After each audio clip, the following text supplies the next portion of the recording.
Assalamualaikum warahmatullahi wabarakatuh. Nama saya Noviana Anastasia, biasa dipanggil dengan nama Tasya.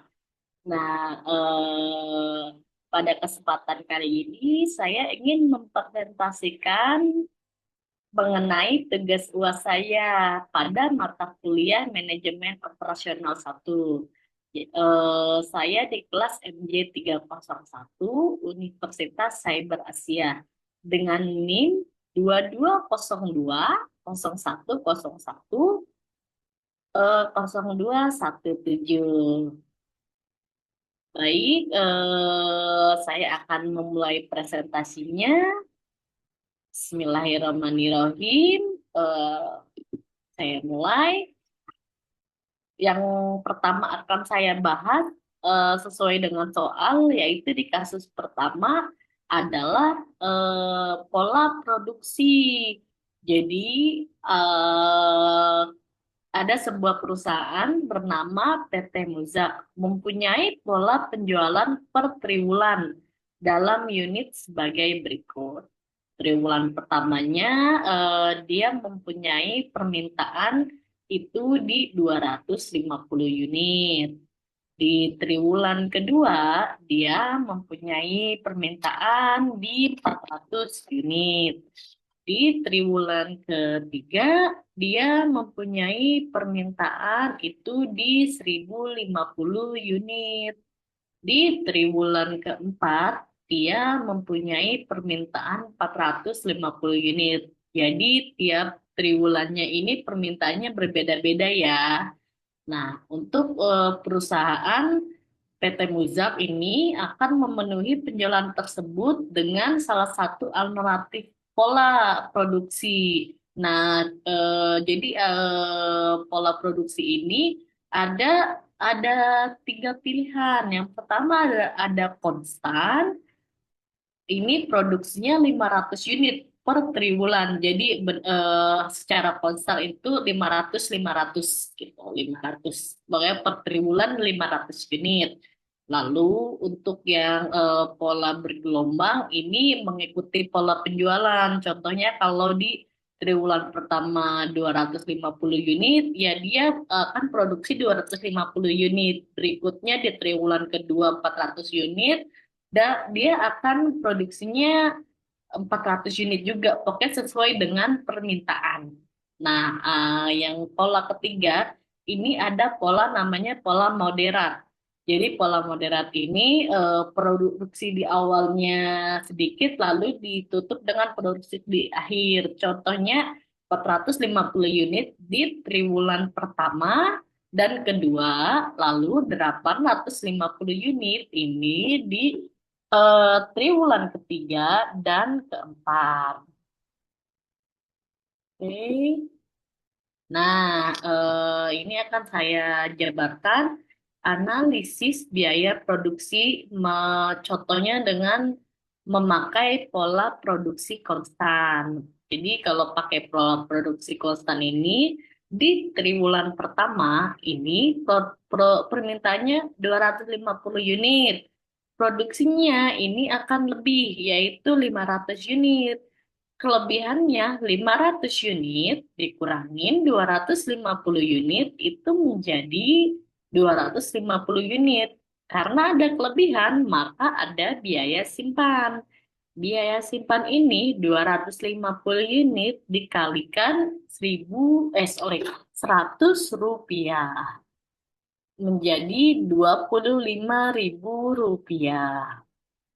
Triwulan kedua, permintaannya ini ada 400 unit. Produksinya itu 500 unit. Kelebihannya ini 500 dikurangin 400 itu menjadi 100 unit.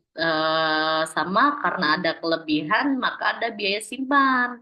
100 unit dikalikan 100 rupiah itu menjadi 10.000 rupiah. Triwulan ketiga ini permintaannya 1050 unit.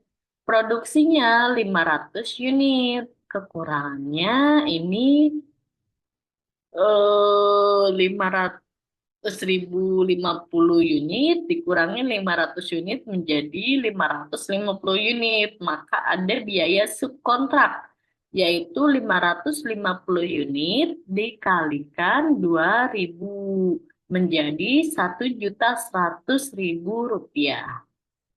Di triwulan keempat, permintaannya ini 450 unit. Produksinya itu 500 unit. Kelebihannya 500 dikurangin 450 unit, yaitu menjadi 50 unit. Maka ada biaya simpan. 50 unit dikalikan 100 rupiah menjadi 5.000 rupiah.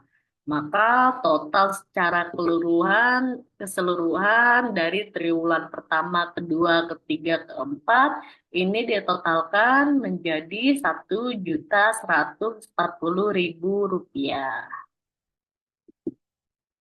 Oke, kita pakai analisis biaya kalau misalkan memakai pola bergelombang. Contohnya seperti ini. Yang di triwulan pertama permintaannya 250 unit, maka produksinya juga sesuai dengan permintaan, yaitu 250 unit juga. Maka kelebihannya 0 unit. Karena kelebihannya 0 unit, biaya simpannya juga 0 rupiah. Selanjutnya di triwulan kedua permintaannya 400 unit, produksinya juga sesuai yaitu 400 unit. Maka kelebihannya 0 unit dan biaya simpannya 0 rupiah. Selanjutnya di triwulan ketiga ini permintaannya 1.050 unit. Produksinya di 1.050 unit, kelebihannya juga 0 rupiah, otomatis kelebihannya 0 unit, otomatis biaya simpannya juga 0 rupiah. Lanjut di triwulan terakhir atau triwulan keempat, itu permintaannya ada 450 unit, maka produksinya juga sesuai dengan permintaan itu di 450 unit. Kelebihannya tentu 0 unit dan biaya simpannya itu 0 rupiah. Jadi total keseluruhan itu 0 rupiah. Kenapa sih 0 rupiah? Karena produksinya sesuai permintaan sehingga tidak memiliki biaya tambahan jika memakai pola bergelombang. Oke, selanjutnya kita mau menganalisis memakai analisis biaya memakai pola moderat. Jadi pola moderat ini di triwulan pertama ini permintaannya 250 unit. Produksinya ini 450 unit. Maka ada kelebihan di 200 unit. Maka biaya simpannya juga menjadi 25.000 rupiah.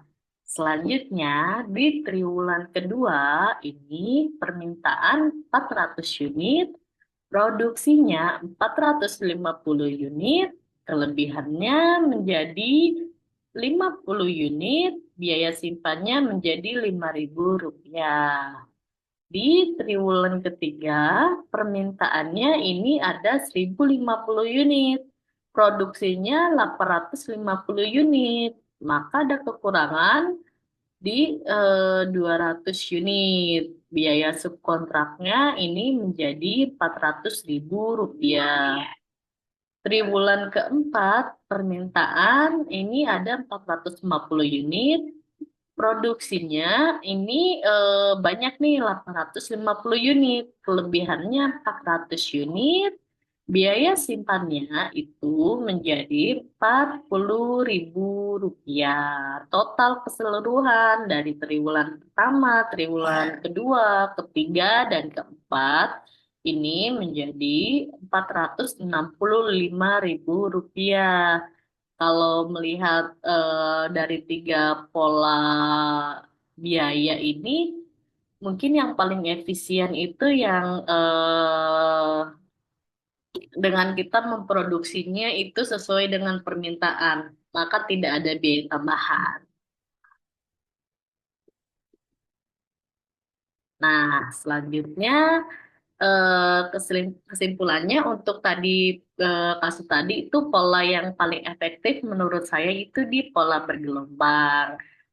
Lanjut kita akan membahas kasus kedua. Kasus kedua ini ada yang namanya manajemen proyek. Jadi manajemen ini perkiraan waktu untuk proyek lini produksi pada sebuah pabrik elektronik yang berada di Tangerang adalah sebagai berikut. Jadi ada 6 jam, ke 5 jam, si A ini ke 6 jam, ke 8 jam, terus ada ini ke dari 7 jam, 5 jam, ke 4 jam. Ini saya buatkan diagram representasi visual hubungan antar aktivitas. Nah, ini analisisnya. Untuk analisis slack time dan jalur kritis. Jadi IF dan IF waktu paling awal aktivitas dimulai dan selesai. IS kurangin IS plus durasi aktivitas. IS berikutnya ke IF sebelumnya. Lalu ada LS dan LF.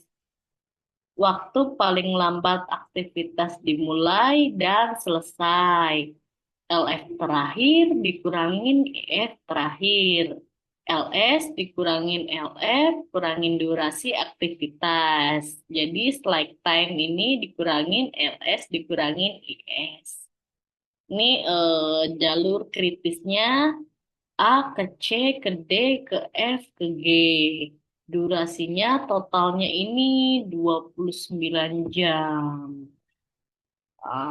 Ini saya buatkan contoh bagannya aktivitas durasi. Jadi yang si A ini 6 jam, dia IS-nya 0, IF-nya 6 jam, ILS-nya 0, LF-nya 6, dan slack-nya 0. Yang B ini 7 jam. IS-nya 0, EF-nya 7, LS-nya 4, LF-nya 11, slack-nya 4. Yang C ini 5 jam, jadi IS-nya 6, IF-nya 11, LS-nya 6, LF-nya 11, slack-nya 0.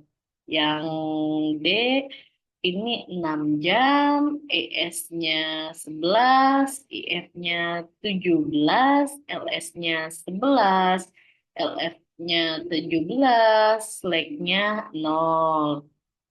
Untuk yang E ini 5 jam, IS-nya 11, IF-nya 16, LS-nya 20, LF-nya 25, slack-nya 9. Untuk yang F ini di 8 jam, IS-nya 17, EF-nya 25, LS-nya 17, LF-nya 25, slack-nya 0. Yang G ini ada 4 jam, LS-nya 25, ES-nya 25, IF-nya 29, LS-nya ada 25 juga, LF-nya 29, dan slack-nya 0. Oke, ini bagiannya boleh diperhatikan ya. Hmm.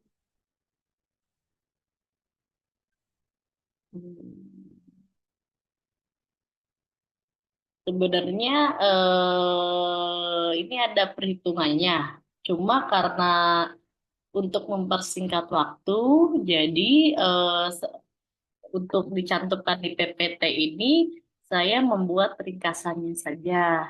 Untuk perinciannya ini ada di tugas saya yang lain.